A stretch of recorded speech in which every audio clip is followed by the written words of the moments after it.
اینترنت الحمدلله یک وسیله ارتباط جمعی است، یک وسیله است که برای آسان ساختن کار ما هست که ما میتونیم معلومات از کل جهان داشته باشیم، از همه جا میتونیم در ارتباط باشیم. اما اگر این کار رو در راه غیر صحیح به کار بردیم، وای بر ما. اینا باید جواب داد. احساس مسئولیت باید کرد، خانواده ها باید احساس مسئولیت کنند. خیلی از خانواده ها امروزه همه چی برای خودشون آسان کردن. اگر حرفی زده میگه این تشددگرایی است، این سختگیری است، این شما آخوند هستید، شما خیلی ملتزم به دین هستید، شما خیلی سخت بگیرید. دین سخت نیست، ما نمیگیم دین سخت است، دین آسان است. اما کانال های ماورایی هستن که دارد ابتذال تبلیغ میکنه، دارد بی‌حیایی تبلیغات میکنه، داره منکرات رو در جامعه پخش میکنه. خیلی ها نشستن نگاه میکنن. گاهی شده که پدر و مادر همراه با دختر جوانش، همراه پسر جوانش نشستن دارن به این فیلم های زشت رو نگاه میکنن. شبکه هایی هست به نام شبکه جیم، حالا شاید اسمش من اشتباه بگم، یا شبکه های دیگری که ایرانی هایی که در خارج از کشور پخش میکنن، از اروپا پخش میشه، از آمریکا پخش میشه، شبکه های مبتذل که دارن جوانان ما را فاسد میکنن. شبکه هایی هست که دارن تبلیغ بیدینی میکنند، دارن ضد دین حرف میزنند، دارن قرآن خدا را مسخره میکنن، پیامبر اسلام را زیر سوال میبرن، دارن رسول الله صلی الله علیه و آله و سلم فداه ابی و امی را مسخرهش میکنن، همسران مبارک را مسخره کردن. این شبکه ها من مسلمان اگر بیام تو خونم بیارم واقعا گناه کردم، واقعا معصیت کارم اگر من این کار کنم. و اگر شخصی این کار کنه از دین خارج میشه، یعنی از اون قصد بیاد این شبکه ها رو بیار در خونش، تبلیغ بیدینی کنه، تبلیغ خلاف شرع کنه. پدر و مادر باید به عقل بیاد، پدر و مادر باید برگرده بگه من مسلمانم، مسلمان زاده هستم. نباید بگذاره چنین چیزهایی در خانهش پخش بشه. مسئولیت سنگینه. چرا آمار طلاق داره در جامعه زیاد میشه؟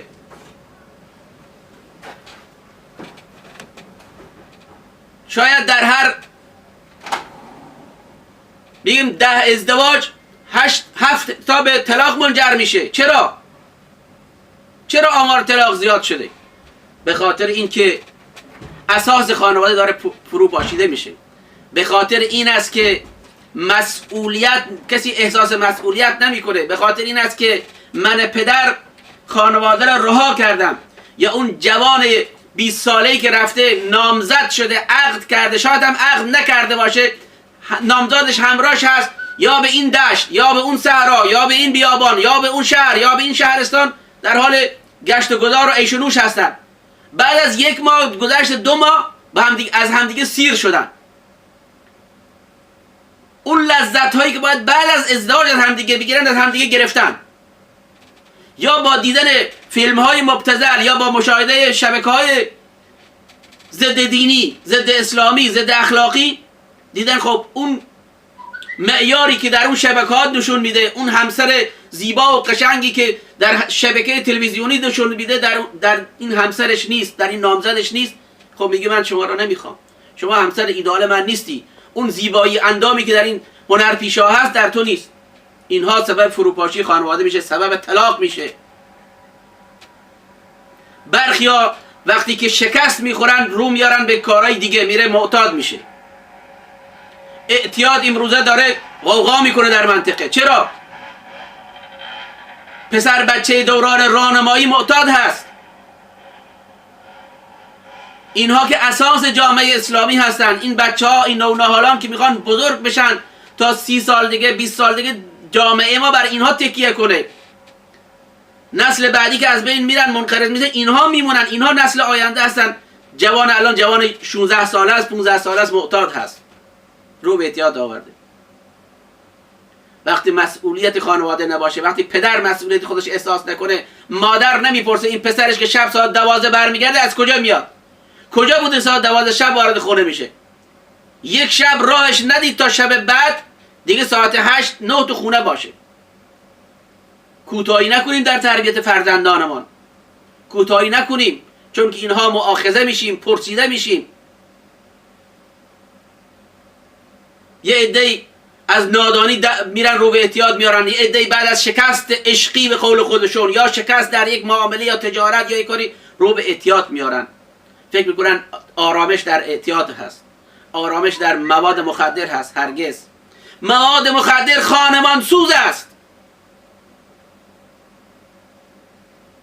شخص معتاد جان خودش، آبروی خودش، مال خودش، ناموس خودش رو فدا میکنه، نمیدونه داره چی کار میکنه. مواظب باشیم مبادا فرزندانمون رو به اعتیاد بیارن. میگن تخم مرغ دزد شتر دزد میشه. اگر پسرت روز اول دهن به سیگار گذاشت منعش نکردی، میره تریاک میکشه، پله پله میره کراک میزنه، میره شیشه میزنه. تو ای پدر، تو ای مادر مسئولی در مقابل فرزندت. نگو به من چه، خودش بزرگه بدونه. نه، نمیدونه. خودش عاقبت کار خودش نمیدونه. پس عزیزان من به خود بیاییم، متوجه باشیم این کانالهای ماورایی که از خارج پخش میشه به اسم ایران، به اسم ایرانی های فراری که در اروپا رفتن، اونایی که برای خوشگذرانی و کارهای مبتذل در اروپا و در آمریکا هستن، کانال و شبکه دارن ضد اسلام صحبت میکنن، ضد دین صحبت میکنن. این شبکه ها رو اصلا تحریم کنید، این شبکه ها رو نگیرید تو خونتون، با اینها ارتباط نداشته باشید. اینا تأثیر میذاره در زندگی آینده فرزندانت. شبکه هایی که تبلیغ فیلم های لخت میکنن، شبکه هایی که تبلیغ ابتذال میکنن، حتی بعضی از شبکه های ترکیه‌ای هست، بعضی فیلم های ترکیه‌ای هست که اینها سبب میشه که خانواده از بین میرن. یک فیلم های عشق و عاشقی میگذارن، همه راه نشون میدن که این دختر چگونه بیاد با یک پسری ارتباط پیدا کنه، یا یک زن شوهردار چگونه بیاد با یک مرد نامحرمی ارتباط بگیره، بعد چگونه بیاد دروغ بده به شوهرش که من ارتباط نگرفتم، یا یک مرد چگونه با یک زن نامحرمی ارتباط بگیره بعد بیاد چجوری اینو ماسمالی کنه، به قول معروف دروغ بده که من چنین ارتباطی ندارم. برگردیم به خودمون، بگیم ما مسلمانیم، مسلمان زاده هستیم. زمانی بود که دختر در نشستن در جلو برادرش شرم میکرد. دختر بالغ میشد در جایی که برادرش نشسته نمی نشست، جایی که پدرش نشسته پاش دراز نمیکرد، موشو بیرون نمیکرد در جلو محرم خودش. چرا الان امروز سهلنگاری میشه؟ به خاطر همین فرهنگ غربی است، به خاطر همین فرهنگ ضد اسلامی است. اگه یه مقدار حرف زدی، از قرآن گفتی، از حدیث رسول الله گفتی، میگن شما خیلی عقب افتاده هستید، شما ضد فرهنگ هستید، شما ضد تمدن هستید. تمدن در لختی نیست، تمدن در لباس تنگ پوشیدن نیست که زن خودشو آریان کنه، زن سینه خودشو بیرون بزنه، زن موهاشو بیرون کنه، زن خودشو 70 قلم رنگ به خودش بزنه بیاد تو خیابون. وقتی بهش میگه این آزادی است. این چه آزادی است؟ این آزادی نیست، این انسانیت نیست. اگر در لختی و در ابتذال فرهنگ است، پس حیوانات خیلی از ما با فرهنگتر هستن، اونا اصلا برهنه هستن. خدا برهنه اونا را آفریده، لباس ندارن. ما انسان ها خدا برمون منت گذاشته که لباس به برامون خلقت کرده، لباس بهمون داده. پوشش اسلامی الان داره از بین میره، لباس چادر داره از بین میره، لباس ها اونقدر چسبنده و تنگ شده که داره در بدن شخص داره میتره که پاره میشه این لباس. دخترامون موهاشون رو بیرون گذاشتن به خاطر تقلید اون هنرپیشه. پسرمون میرن ابروهاشون رو بر میدارن به خاطر فلان هنرپیشه. ابروی زن برداشتنش حرام است، وای بر اون پسری که بره ابروهاشو برداره. علما درباره این که آیا زن میتونه موهای صورتش اصلاح کنه، برداره با نخ بکنه، جایز هست یا نه، چه برسیم به یک پسری که بره موهای زیر چشمشو با نخ برداره، بره ابروهاشو ابرو کمانی کنه، ابروشو برداره، پسر بره این کارا کنه. چرا این کار میشه؟ به خاطر تقلید از اون تلویزیون های مبتذل است، به خاطر تبلیغ اون تلویزیون های غربی است که جوان ما میخواد خودش رو مثل اون هنرپیشه نشون بده.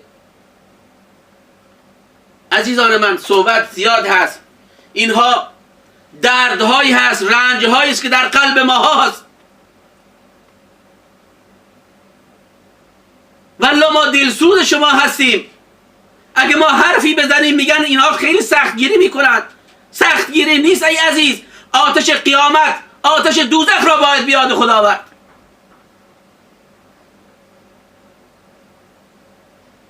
دستت نمیتونی علامه کبریت نزدیک کنی. اون آتش 70,000 بار از این آتش بیشتر سوزانتر است.